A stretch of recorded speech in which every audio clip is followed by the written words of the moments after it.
And so we can presume that, the clients or staff that you're dealing with in your organization have a history of trauma. And this is why we need to talk more about being trauma informed as an organization. Okay, so let's go to the next slide. And so I just wanted to touch on this study because this is where most of our information has come recently regarding trauma and actually having valid data that shows the prevalence of this. So this study, the ACEs study, many people might have learned about this. I learned about this a couple of years ago because I was part of a team at the Catholic School Board where we were trying to bring this approach into the school to teach the teachers and staff how to work with children who have had trauma, because we were approaching behavior as just in a negative light. Let's just say that. And what it really is trauma, because we communicate, trauma is communicated through behavior. It is not communicated verbally. It's not communicated in any other way other than behavior. And so we need to use that as our messaging. So this study revealed that there are certain categories of trauma, which we kind of talked about in previous slides. But what they found was that 1 in 4 children in this study were exposed to 2 categories of trauma. 1 in 16 were exposed to 4 categories of trauma. 22% were sexually abused as children. And I would say that that is probably higher because our disclosure rate is very low and we don't talk about that enough because there's huge stigma with that. 66% of women experience abuse, violence, or family strife, and women are 50% more likely than men to have experienced 5 or more categories, which means that depending on the culture of your workplace, depending on the differentiation between gender in the workplace, you are going to have to be aware of these things. It's also important to note that substance abuse is a huge coping mechanism that we have tied into trauma, coping with trauma symptomology, and that most substance abuse comes from people who have been abused in childhood. And there are some great gurus who speak about this, and I will share about them in the comments later. And then just looking at 80% of children and adolescents, their suicide attempts are attributed to these ACEs that they're carrying around. So just remembering, the reason why I talk about the children is because in an organization, we've all been children. We've all experienced something in our childhood that maybe we don't recognize that is playing out in our adult life. And unhealed trauma is going to become very prevalent when there's stress. And so we'll talk about that a little bit more. So we're going to flip to the next slide. So how does trauma impact us? So again, this is just a little slide that talks about all the different kind of things you might be experiencing if you've had a traumatic event. There are things on here for employers to watch for as well. If someone is really hypervigilant in the workplace, like jumpy or anxious, if they're having panic attacks, there could be something in the environment that is triggering those symptoms, and we need to kind of look at that. So trauma can leave us feeling helpless, disconnected, overwhelmed, or even frozen. And I'm going to talk about that a little bit more in depth when we get into the neuroscience. Trauma can influence us over the lifetime. And I need to stop on that because as a therapist, one of the most common things that people come to me for is to fix it and stop it. And I have to tell them right from the beginning that will never happen. And I try to deliver that in the most light, loving way. But trauma lives with us forever. And trauma work and managing your trauma is where we will find peace from it. And so, and it is a team. It's not just up to the individual to do their work. It's up to the people in their lives to support that work. It's up to the organizations that they work with to support that work. It's up to them to, do the work. So it's a lifelong thing, and it directly impacts their behavior. Talked about that already. You know, it leaves an imprint on our body. So this is why we have chronic pain, because trauma gets stored in the body, and it expresses in a physical form because our mind has been disconnected and doesn't want to process it. So it comes out in our body. And so this can look like multitude of things. We've had research come out to that there's cases of chronic fatigue, chronic pain, even cancer. There's lots of studies on this, and it's pretty amazing what we're fundamentally learning now about trauma, because we're actually looking at it with a different perspective. So, you know, really what we're trying to do here is that we want to have a shift in perspective of how to understand how someone's brain is functioning, because it is a brain injury. And it's a brain injury to their sensory system, to their nervous system, and to their perception of safety. So it's a kind of important thing to remember. Okay, so let's jump into the neuroscience about what's working, what's operating here. Okay, so we can go to this one slide. So when I teach about regulation, when I teach people how to manage their trauma, I talk about these three parts of the brain. The prefrontal cortex is located in the front, and this is our executive brain. This is the part of the brain that helps us focus. It helps us make executive decisions about our lives. It's our language, it's learning, it's where we learn to talk, where we hold all of our speech, everything. Then we have our amygdala, and this is the part of the brain that is the emotional brain. And this is the primal part of our brain. This is where our threat response is, our threat, fight, flight, or freeze. You know, and that is what is someone who has had trauma and they're unhealed trauma, or they haven't worked on it, they're in that fight or flight all the time. They're chronically living in that. That's why they have that hypervigilance. So it's important for an employer to understand that about their employee, because if they are always hypervigilant, it's important to be asking, well, what in this environment might add to that, might overflow their cup because they're already full. What we try to teach people is to what happens when we're triggered, or when the trauma presents itself, is the prefrontal cortex and the amygdala separate themselves. And then it's the amygdala that is trying to protect you from what just happened. So it could be something as simple as someone looked at you the wrong way, or gave you a look that your abuser had given you in the past.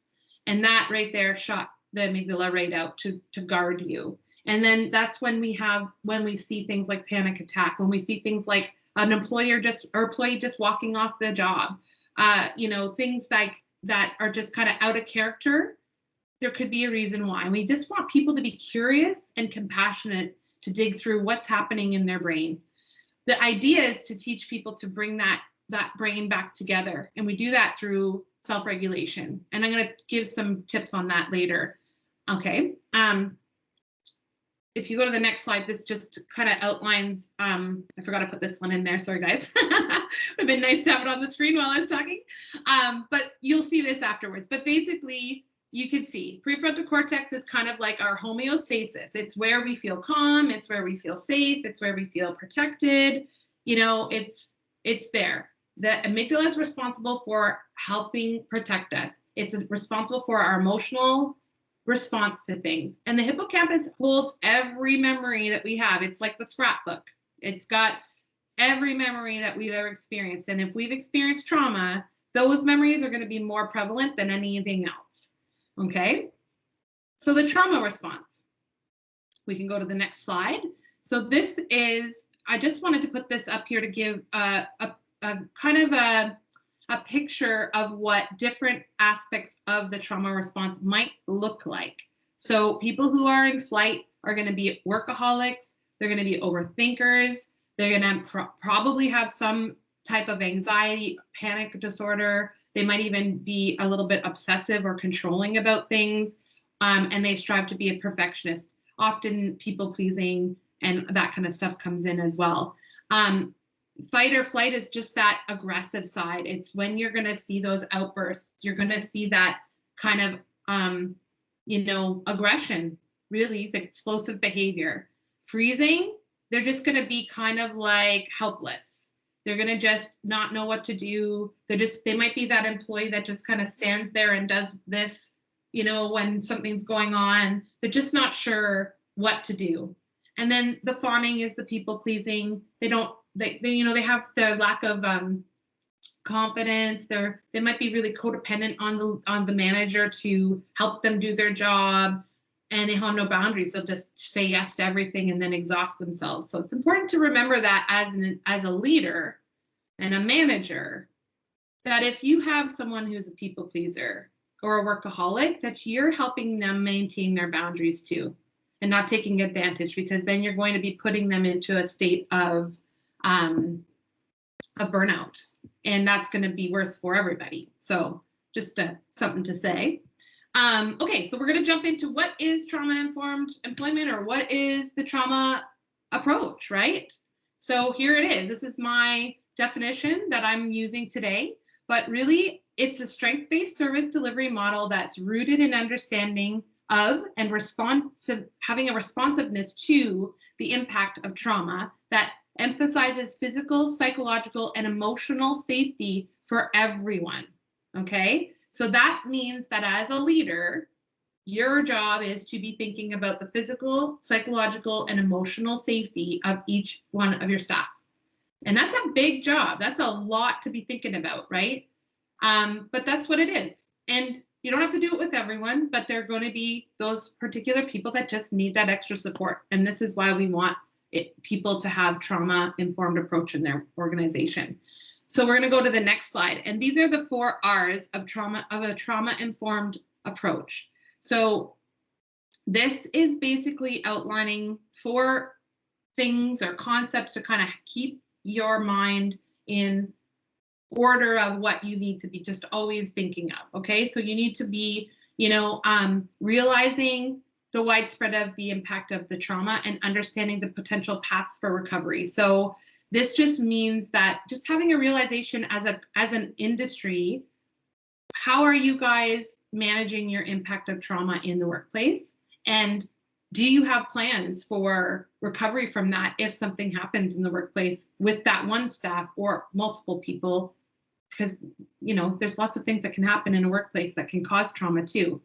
You want to recognize the signs and symptoms of trauma in your clients, their families, staff, or other individuals within the system. So again, when you're informed about what trauma is and you understand what trauma symptomology looks like, and you also have tools in your pocket to deliver with that person or to sit with that person, you're recognizing those symptoms and using those tools, and you are creating a healthy work environment for anyone who's experiencing trauma.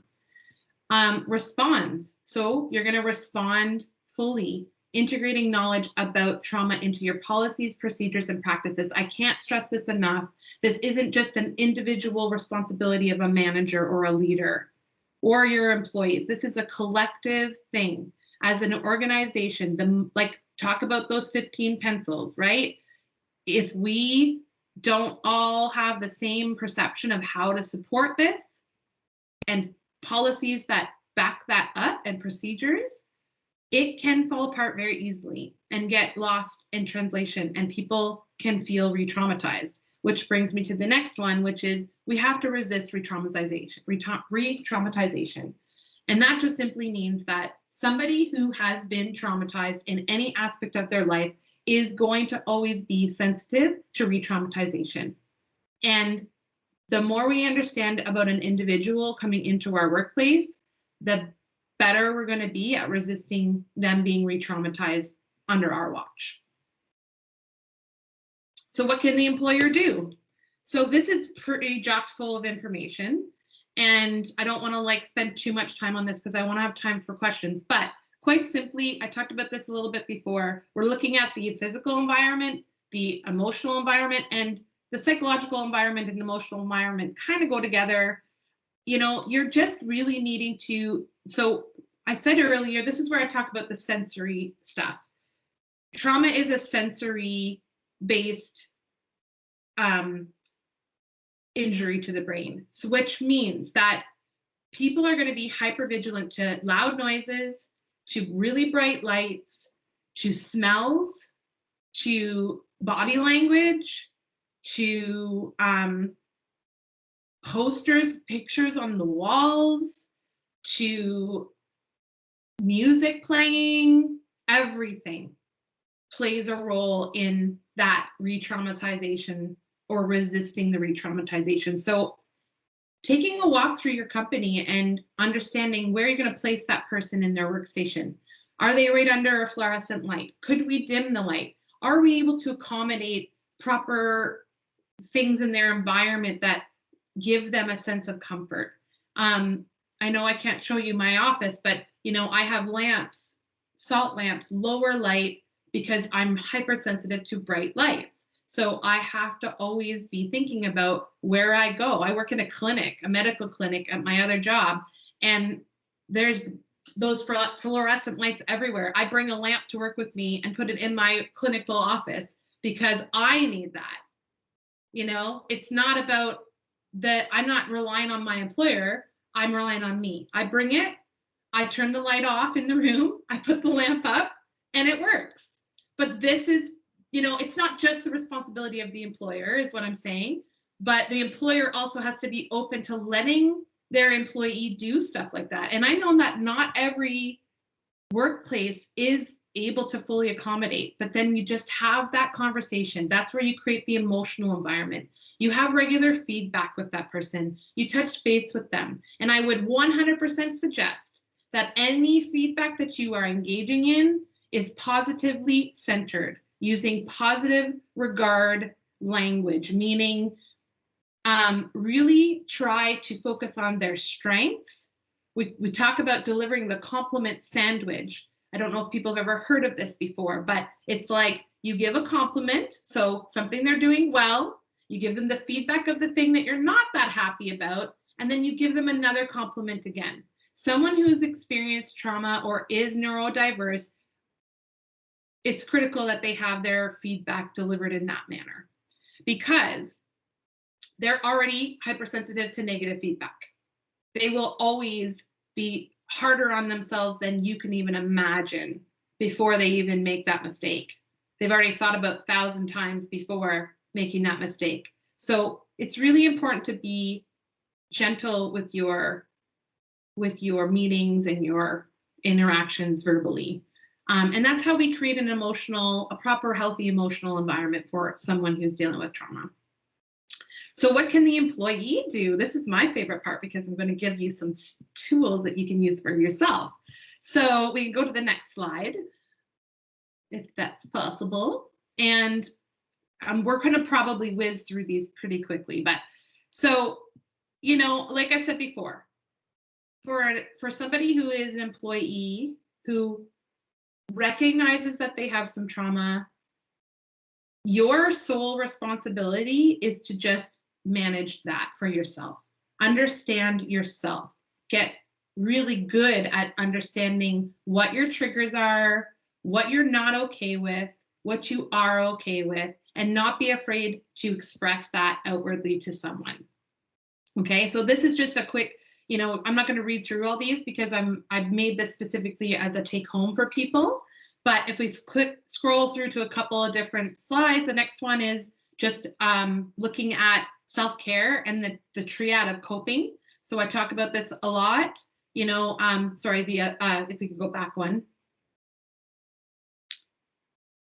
Sorry, there it is. Yeah.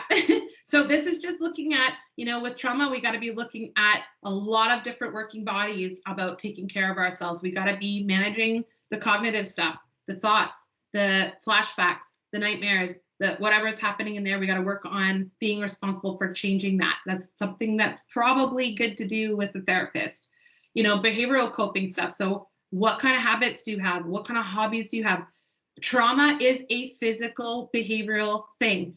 I tell people all the time, it's in your body. So you need to shake that body. You need to move that out. Exercise, dance, whatever you can do to move that body to get that energy flowing, because you need to get that trauma out. And then the spiritual, or, this is kind of like mindfulness stuff, right? We got to take care and find our calm, and finding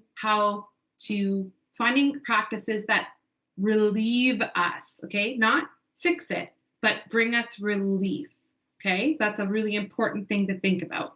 Sorry, the next slide is finding your calm, right? So I just put this demonstration in there as, this is a deep breath demonstration. The reason I put this in here is because when we talked about the brain pieces coming back together after they separate, this is the number one thing that does it. The number one thing that will bring those two pieces of your brain back together is to just pause and take as many deep breaths as you can to try to get ahead of the rush that's coming, that the trauma response, okay? The next one is just some mindfulness tips that I included to get grounded. So again, this is if you're having a panic attack or you can feel that you are past the point of breathing, then these are the next things you want to try to go through. I want to try to, connect with my environment, connect with your body is very important, right? Rub your ears, do something where you're touching yourself to get grounded in those moments. And then the last one, the last one is a really great tool that I love because it involves your muscles and moving energy in your body. And this one is called, it's a mindfulness technique called, it's progressive muscle relaxation. Sorry, it's the next slide, Brittany.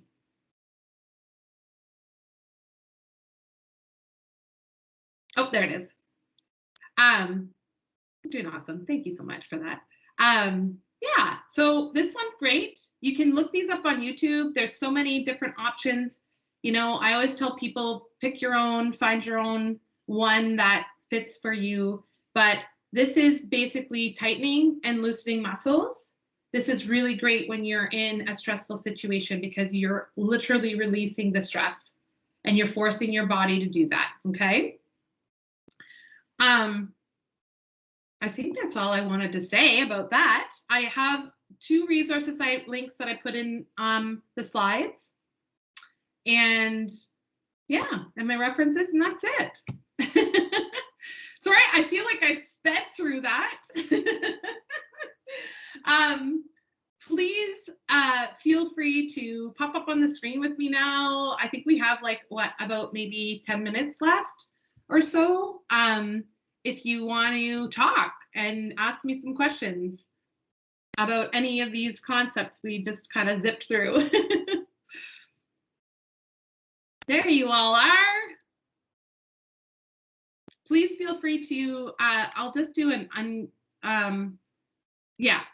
feel free to unmute if you want to talk or if you have some questions for me. It's nice to see faces during all this pandemic stuff. Any questions about anything I talked about that you might want some clarity on? Yeah, I have a question actually. Right. So you had mentioned that living through this pandemic is a trauma. Mm-hmm. And I knew that, but I didn't know that. So I was just curious what you're kind of seeing in your work with your clients in terms of how this pandemic is amplifying the things that have already happened to them and how things can kind of progress while still living through a trauma right now. Great question. So here's how I'm going to explain it. Visualize 2 cups in front of me right now. One's empty. One's probably got about half water in it. Okay. This one's a neurotypical person who maybe has not experienced anything in their lives. They've been pretty protected, pretty safe. This one is our trauma, neurodiverse person. Pandemic hits. We pour that water into the cups. Which one's overflowing first? The neurodiverse, yeah. Because it's stress. The number one amplifier to your trauma symptoms is stress. So the more we can regulate you, the more that we can get you the tools that will help you manage your symptoms on a daily basis, because it is a daily practice.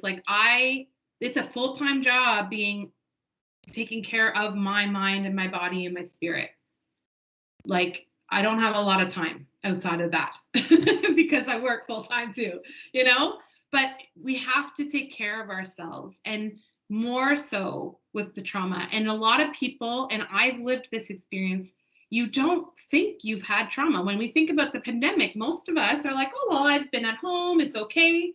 But you still have lost so much.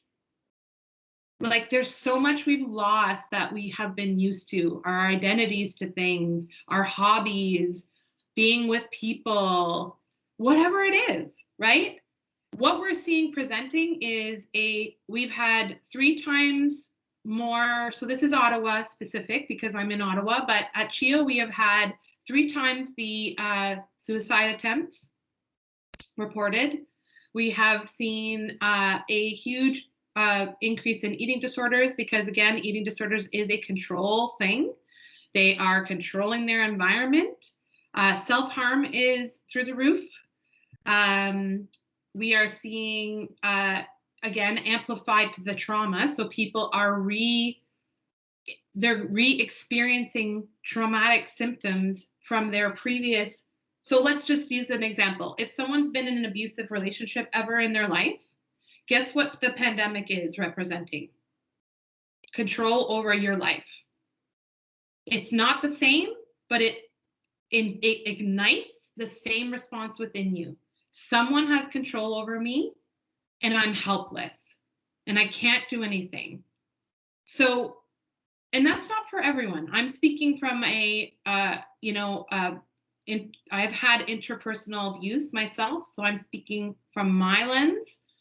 But I work primarily with trauma, and it has been a second pandemic working on the mental health of others during the pandemic, because it's bad. It's good, but it's not, I don't want to sound negative, but I feel like there's been this sense of positivity over the pandemic, like, oh, let's look at all the good things. We can, and there are beautiful things. I would say, if I was to go on what Wally was talking about earlier, if you saw his presentation, I have risen from my trauma many times because of having that same mentality that he talks about. And I believe in that. But we have to take time to recognize first what happened and be okay with processing it before we can jump to this whole, well, everything's okay now. Does that make sense? And so being an organization that understands that of our staff, we really open up a whole window to actually have them learn how gifted they actually are, even with having this. Because I'll tell you right now, I sit before you sharing my gift that came from all of the things I've been through. The traumas I've experienced have given me the wisdom to sit here and do this work now. And that is the strength that came from that. But I had to go through a lot of messiness to get there. I had to go through so much misunderstanding from others. I had to go through periods of being unseen and unheard and not understood. And that is painful for someone, which is why I think that having a trauma-informed approach in a workplace is critical for the well-being of your entire organization, not just that one person. Absolutely. I completely agree with you. And I know that I'm going to be taking some of this information back to my teams with possibly reopening and possibly starting to go back and seeing people in the office, but naming the trauma that we all just lived through together, and how do we work on that so that we can keep moving forward. So thank you for that. Yeah, you're welcome. You're welcome. Any other comments or? I'm a therapist. I'm supposed to be okay with silence, but I never am. Just the way I have a comment. So I understand that when we go back to this and we have the pandemic as a trauma that we all experienced, we still all experience that differently and it affected different part of our lives. So is it appropriate to open that conversation, have people share, or how do we expect to make that conversation known and, these techniques known, and to kind of carve this way of not having a traumatic environment in the workplace and just with our friends and family and things like that? Do you have any tips on that? Yeah, so I think transparency is key. That's all I'm going to say. Transparency is key. Being open about it and not being ashamed to talk about it, and creating a culture of acceptance and compassion. Everyone is going to have a different view, and that's okay. Right? Some of us were really protected during the pandemic. We've had great experiences. We've been able to go inward and have time to slow down. And a lot of people who have had trauma have had time to slow down and work on their trauma too, right? All the presentations that have come to me in my work of people who've been traumatized, they're now 6 months down the road, thankful they had this time to slow down and not be having to go to work in the normal context of what we used to do. Because that's part of the problem, right? The way our work environments were before, that just shined some light on it and said, okay, look at all these different ways that we can allow staff to work and be productive. That doesn't have to be part of this archaic model that we've always said, right? Even when you look at the schools, because I'm very heavily involved with schools because my passion is working with children and helping them understand this stuff. There's some kids that have just thrived being able to work from home because they're not in a chaotic environment that's noisy, that's triggering them, that's distracting them, that's helping them not focus, that's re-traumatizing them. So I love that. I'm gonna go with I keep going off of Wally's words, but honestly, perception has shifted, and that is what this is about too. Talking about a trauma-informed approach is just about shifting perspective. It's about teaching that it doesn't have to always be fitting into a box, and that each individual is special, even when they're carrying trauma in their backpack, right? Yeah, so. Thank you for that. I just have someone going in behind me here. So Fine, yeah. I'm gonna run through. Working from home. Yeah, that's exactly it. A dog in here somewhere in my office. Yeah. There was a comment in the chat, Rebecca. I don't know if you saw that or not. I'll read it right now. I'm really, again, my neurodiversity is not being able to be drawn to different things. So let me just read it.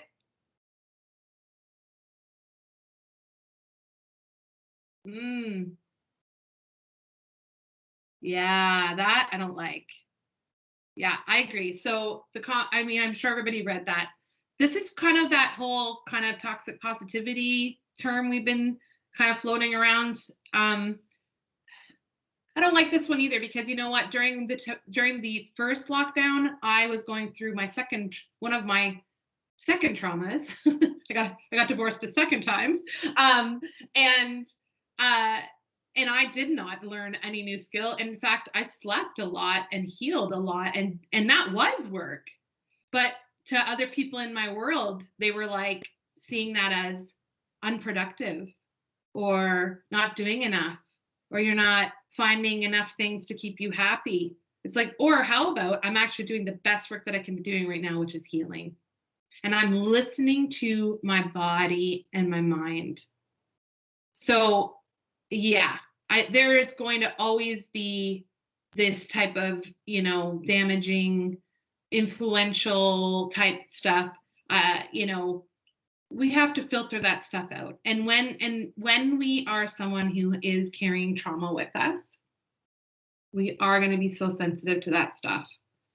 So I would suggest filtering who you follow, doing a kind of an inventory clear out of your social media, just mute some of those stories of those people or unfollow those people that are just kind of they're not trying, I don't think they are coming from any place of ingenuity or harm. They're just trying to promote the way their life has been or their experience has been through the pandemic. But, we do have to really think before we speak about a lot of stuff, because we don't realize, if you look at the stats that I shared, like 90%, that's a lot. If you look at the movements that have been going on, I'm going to go on a tangent, with 97% of women, that movement that's going on. I mean, that's a lot of people carrying trauma every day. So for an organization to sit in front of me and say it's not something that they need in their organization, I would say, bull, sit down with me. We're going to talk about this, because I'm done being the therapist that has to help these people who are still having to go back to these environments that don't meet their needs, because they're just being re-traumatized over and over and over, and we're not getting anywhere, right? So it's really important to think about that, and for all of us to collectively, if we're talking about, being the community that supports one individual, inclusiveness, all that stuff that we're trying to promote now, that's what it means. It means adopting in every avenue of our environment, including our workspaces, and being okay with that, and being okay to advocate for it. Sorry, that was a long tangent to the response to that, but that's me. I have a soapbox that I stand on regularly. Yeah. Any other questions or comments?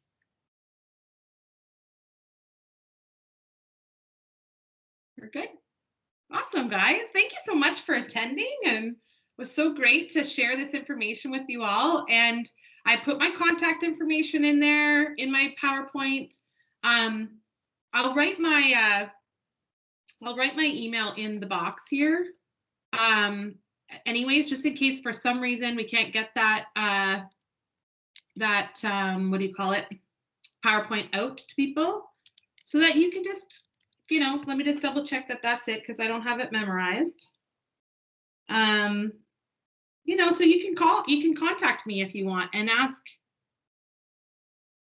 Yeah, that's it. Okay, good. So you can email me if you want to chat, if there's anything, or if you're in an organization that wants to, have me come chat with your crew and talk to them more about it. I'm happy to do that. Thank you for listening. Thank you so much for sharing all of this information with us. And thank you to yourself, Rebecca, and everyone for just dealing with this other event that's happened today, which is the technical difficulties among this. So what I'm going to do to hopefully make the transition back to the main chat easier is I'm going to put a link into our chat, so you can follow that link back to the main chat when we're all ready to do so. So we have about 5 minutes left of this chat if we want to use that time up, but I've just pushed enter. Hopefully that works. Let's see. Everything's popping up on mine. So I'll send it in the chat though. And you guys can click that link and hopefully follow it back into. I'll hang around too for the next 5 minutes, and then I'll, let you guys go wherever. We can chat. And I'll stick around with you. And tell Rosie that I read your comment, and you're welcome. I mean, I think I'm a therapist, and I'm experiencing the same thing that you guys are during the pandemic, right? And I have a lot of tools, and I still have had my own struggles through it. And, we're human, and this is a human experience. And the more we start viewing this as a human experience that we're all going at together, the easier it's going to be for everybody. Because with those statistics, there's very little people who don't have something they're carrying with them. They just haven't been open about it, or they're really good at masking it, because that's another thing that we can do very well. So I hear ya. You're not helpless. It's just a symptom of what's happening. So be gracious with yourself, right? That's the biggest thing we can all do. Just be so compassionate. Going from the can't do to the can do. It's in that PowerPoint, right? Right now, I can lay down and take a rest because that's what I need. Not, oh, I can't get to this work because I'm exhausted. I'm lazy. You know, we play into these dialogues that were created by our trauma brain. You know, that's what it is. So there's so much to talk about the trauma brain too. So if you ever want another, I would gladly talk about it. I have lots of wisdom about it, but you know, I just share what I share with my clients. I've seen lots of posts again on social media and just conversations happening in the workplace of how it's not, lots of workplaces don't really have that excuse anymore of we can't accommodate you because you have to work from home or because whatever the reason is, because we've just proved in a lot of ways that there are other ways around it. And it's that argument of like, why wasn't this tried to, like, why didn't people try to do this before when they saw a gap, until people who, you know, could enter the workplace and could work without accommodations needed the accommodation. So I really hope to see a shift in you know, accommodations in workplaces for people with physical or mental disabilities or traumas or whatever that may look like. So I think we're going to see a shift. I know in Meta we've already seen the shift, so which is really great, and we hope other places will have that as well. I think a lot of companies are shifting. It's great to see. It's really lovely, and you know, yeah, you know, there might be people who are going to take advantage of it, but you know what? The people who need it are the ones who are going to be really, really grateful, and they're going to show you that through their behavior. They're going to show you that through their production. It's that simple. If you tap into their gift and you meet them where they're at, they're going to show you how awesome they are. But if you resist that, then you're just re-traumatizing them, and they're going to end up being somebody that you have to deal with instead of somebody you want to be part of your team. So I definitely think we learned a lot about adaptation, for sure. Absolutely. Okay, shall we all skip over? Is our time up? Yeah, so we're all ready to go back. Okay. If there are any technical difficulties with that link, then let me know in the chat and I'll resend it again. I know I was kind of pushing buttons there, but it seems like it worked. And so just once you're sent over just to that chat, just leave this one and we'll all regroup again at the main chat. Okay, see you there. Thank you. Thanks, everyone.